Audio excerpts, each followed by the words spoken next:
বিসমিল্লাহির রহমানির রহিম। আমি সরিষার তেলটা একটু দিলাম। কি রান্না করতেছো সেটা বলো। হ্যাঁ বলছি তো, খাসির মাংস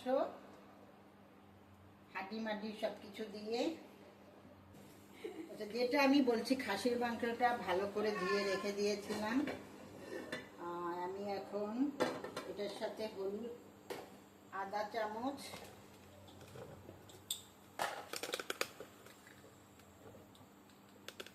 লবণ 1 চামচ মিশালাম।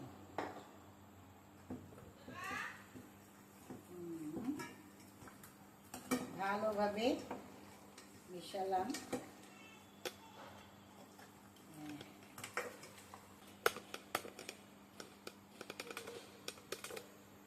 গরম হয়ে গেছে। বিসমিল্লাহির রহমানির রহিম। পেঁয়াজ বাটা, রসুন বাটা,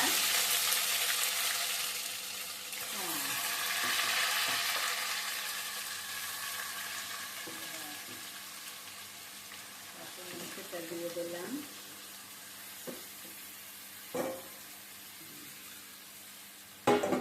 ভালোভাবে ধোয়াতে না।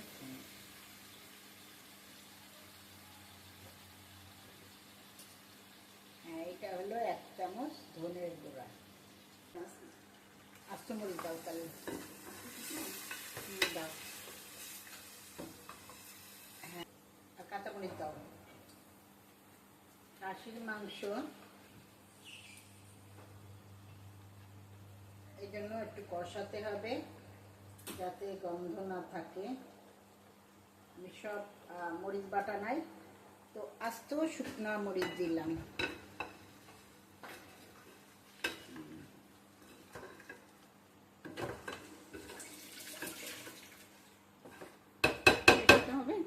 হ্যাঁ দিয়ে দাও। কাঁচামরিচও দিলাম। কাঁচামরিচ আবার একটু দিলে টেস্টটা ভালো লাগে। আমি ওর সাথে এটা মিশিয়ে দিলাম।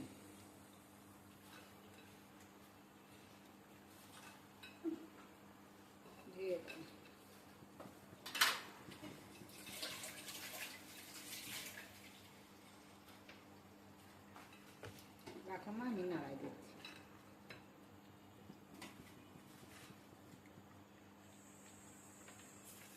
এর মধ্যে পানি দাও।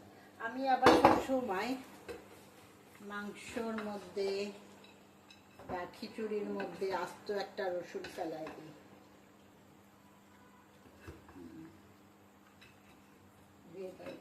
পানিটা দিয়ে দিই। মশলা লাগে, মশলা আমি খুবই কম দিয়েছি, এটা আপনারা দেখতে পাচ্ছেন।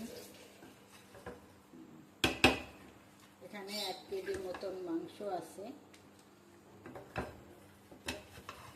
আর 1 পোয়া ডাল।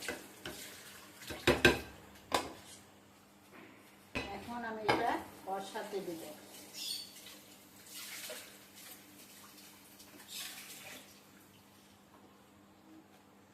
কষানোর জন্য আমি ঢেকে রাখবো।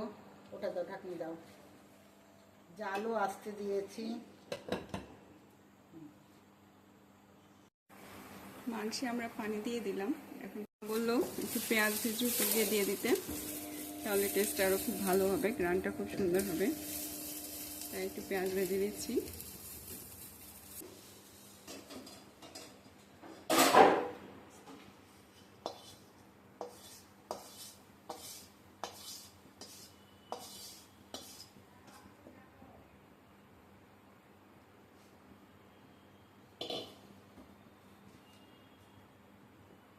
পেঁয়াজ ভাজাটা দিয়ে একটু জাল দিয়ে নেব।